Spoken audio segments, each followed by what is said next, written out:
Now the honourable member for Elmwood-Transcona. Well, thank you, Mr. Speaker. And the member across the way talks about what's paramount and what's really important. And I would put to the member that when you have a workplace where last year 25% of the workforce was injured, that's a crisis. That's something the government should be doing something about. And this isn't something that we just found out about during the rotating strike.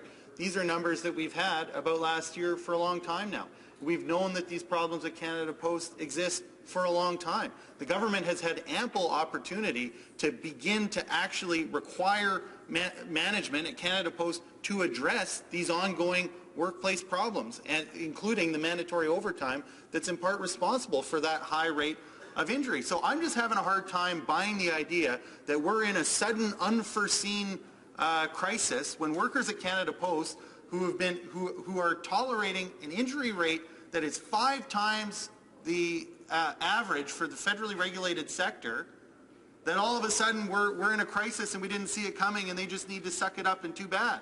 This is their opportunity. This round of bargaining is their opportunity to make sure that they're safe at work, that they get home safely. And we have a lot of sympathy for Canadian businesses and for Canadians who want to receive their packages. That's why it's important that management actually change the way they run the business and stop using mandatory overtime and stop making money off the backs of injured workers.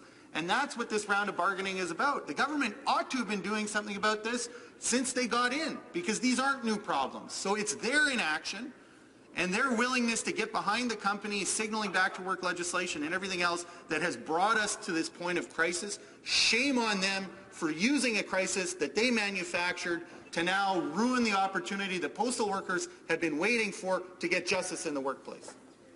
Member for Pitt Meadows, Maple Ridge. I'd like to thank my colleague on the other side for his intervention. I'd also like to remind my colleague on the other side that since forming government, we've been pretty busy. We've had, and I'm proud to have worked personally on repealing Bills 525 and C377 to restore fair and balanced labor relations. We passed C65 to protect federally regulated employees from harassment and workplace violence.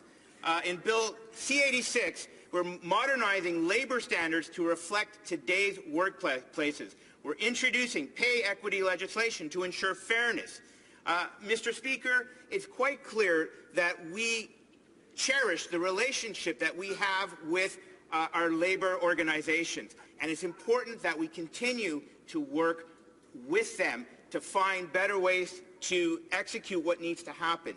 In this case, as a government, there has to be a time where action has to happen. We're still hopeful that that before this legislation is posted, that we can indeed, they can indeed come to a conclusion. Thank you.